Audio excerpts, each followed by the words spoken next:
LP Savani સ્કૂલના સૌજન્યથી સુરત શહેરમાં બીજી વાર ભવ્ય સ્તરે રાષ્ટ્રીય સ્તરનું ટેબલ ટેનિસ ટુર્નામેન્ટનું આયોજન કરવામાં આવ્યું હતું। એલપી સવાણી સ્કૂલના સંયોજનથી સુરત શહેરમાં બીજી વાર ભવ્ય સ્તરે રાષ્ટ્રીય સ્તરનું ટેબલ ટેનિસ ટુર્નામેન્ટ યોજાયું હતું। ટુર્નામેન્ટનું ઉદ્ઘાટન મુખ્ય અતિથિ ડીઈઓ ડોક્ટર ભગીરથસિંહ પરમાર દ્વારા કરવામાં આવ્યું હતું। આ ટુર્નામેન્ટમાં દેશ વિદેશથી વિવિધ રાજ્યોના પ્રતિષ્ઠિત 1204 ખેલાડીઓએ ભાગ લીધો હતો। આ ટેબલ ટેનિસ ટુર્નામેન્ટમાં 291 જેટલી શાળાઓએ ભાગ લીધો હતો। આ સ્પર્ધા દરમિયાન વિદ્યાર્થીઓ, વાલીઓ, શિક્ષકો તેમજ શહેરના રમતપ્રેમીઓ ઉપસ્થિત રહ્યા હતા। Good evening, parents. I am Dr. Dharmendra Savani, Vice Chairman of LP Savani Group of Schools. Sir, આપણે જે national table tennis tournament organise કરી છે એની પાછળનો આપણો મુખ્ય ઉદ્દેશ શું છે? આ બધી ગેમ્સમાં બધા છોકરાઓ છે એને કંઈક ને કંઈક પહોંચવાનું એમ હોય છે। એવી રીતે આપણે સુરતમાં પણ બહુ બધા છોકરા છે કે જે ટેબલ ટેનિસ રમે છે, બીજી બધી ગેમ્સ પણ રમે છે અને આપણે પહેલીવાર આ સુરતમાં ટેબલ ટેનિસ નેશનલ્સ લાવ્યા છીએ, જેમાં 290 સ્કૂલ્સ પાર્ટિસિપેટ થઈ છે અને ઓલમોસ્ટ 1300 જેટલા છોકરા આખા ઇન્ડિયામાંથી રમવા આવ્યા છે। આમ જનરલી સ્પોર્ટ્સ જે હોય એ સ્ટુડન્ટ્સને બહુ આમ મજા આવતી હોય કે ભાઈ કંઈક ડિફરન્ટ સ્પોર્ટ્સ આપણે રમવું, એમાં ટેબલ ટેનિસ છે, ક્રિકેટ છે, ફૂટબોલ છે, એ અલગ અલગ ગેમ્સ છે।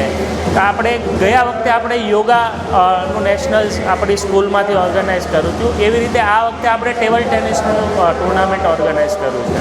સર, આટલી મોટી ઇવેન્ટ છે, બહારના દેશોમાંથી પણ આપણે ત્યાં છોકરાઓ આવ્યા છે, કેવી રીતે આને પૂર્ણ કરીશું? આ ટોટલ 4 દિવસની ટુર્નામેન્ટ છે। એમાં રોજે અલગ અલગ એના ગેમ્સ રમાશે ડિફરન્ટ કેટેગરીઝમાં। અંડર 14 છે, અંડર 17 છે, અંડર 19 છે, એટલે એ રીતે અલગ અલગ સ્ટુડન્ટ્સ છે બધા રમશે અને એની રૂલ્સ રેગ્યુલેશન્સ પ્રમાણે લાસ્ટ ડેના ફાઇનલ્સ થશે। તમે પણ એક સ્પોર્ટ્સ પર્સન છો, આ વિદ્યાર્થીઓને કેવી રીતે મોટિવેટ કરશો? સ્પોર્ટ્સ પર્સન તરીકે બસ હું એ જ બધા સ્ટુડન્ટ્સને એ મેસેજ આપવાનો હું ટ્રાય કરીશ કે સ્પોર્ટ્સમેન સ્પિરિટથી રમો અને કોઈ પણ છોકરા સ્ટુડન્ટ્સ જે હારે કે જીતે, ઇટ્સ નોટ અબાઉટ વિન। એ બધા છોકરા જે છે એ કંઈક ને કંઈક શીખવા મળશે।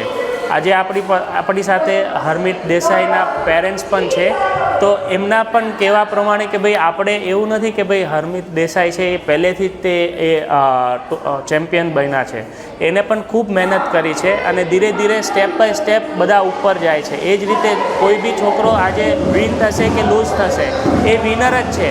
એ નેશનલ સુધી પહોંચ્યો એ જ બહુ મોટી એની કારકિર્દી છે।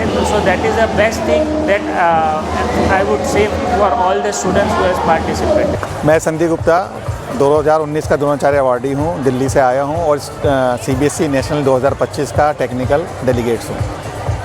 सर, आज आप यहाँ सूरत आए हैं, ये सीबीएसई की टेबल टेनिस टूर्नामेंट है, तो आप यहाँ पर ऑर्गेनाइज सूरत में करने का क्या मुख्य उद्देश्य है?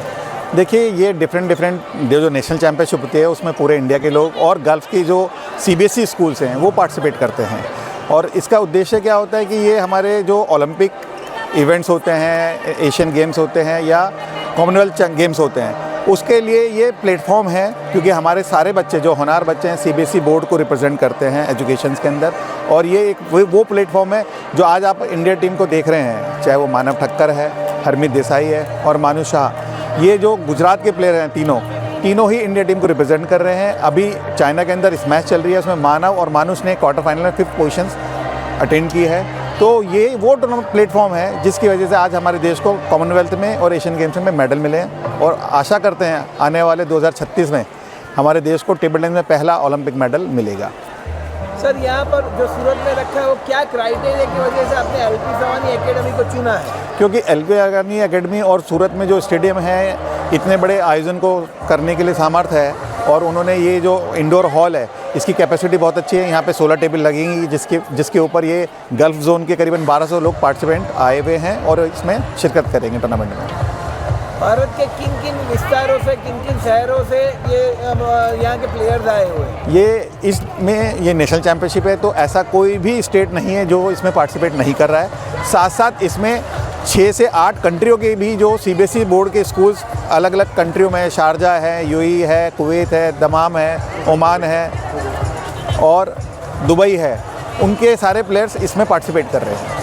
ये बच्चे जो पार्टिसिपेट कर रहे हैं उनको आप क्या मैसेज देना चाहेंगे? उनको एक बहुत अच्छा सर्वानी स्कूल ने प्लेटफॉर्म दिया है और आशा करते हैं कि जो मोदी जी का विज़न है 2036 का, तो उसका ये उस टाइम के लिए, क्योंकि आज से ये 11 साल बाद है, तो हमारे यहाँ अंडर 14 की कैटेगरी से स्टार्ट है, तो इसमें से कुछ प्लेयर होंगे जो इंडिया टीम को रिप्रेजेंट करेंगे उस ओलंपिक के लिए। ये प्लेटफॉर्म है, तो मैं आशा करता हूँ कि वो अपने गेम को इतना निखारें कि वो आने वाले ओलंपिक के अंदर देश को मेडल ला के दें। પૂરા ભારતભરની CBSE નેશનલ કક્ષાની ટેબલ ટેનિસ ટુર્નામેન્ટ આજે ઇન્ડોર સ્ટેડિયમ ખાતે સુરતમાં યોજાઈ છે એ યોજવા બદલ LP સવાણી શાળા પરિવારને ખૂબ ખૂબ અભિનંદન આપું છું, શુભેચ્છા આપું છું, કારણ કે એમણે ખૂબ સુંદર પ્રયત્ન કર્યો છે અને આવી સુંદર મજાની વ્યવસ્થા સુરતને પ્રોવાઈડ કરવા માટેનું અને તમામ બાળકોને પ્રોવાઈડ કરવા માટેની વ્યવસ્થાનું આયોજન કર્યું અને ઇન્ડોર સ્ટેડિયમમાં જે આયોજન થઈ રહ્યું છે અને સુરતના મેક્સિમમ વિદ્યાર્થીઓ આ ટુર્નામેન્ટનો લાભ લે, જોવા માટે આવે તેવી નમ્ર અરજ કરું છું।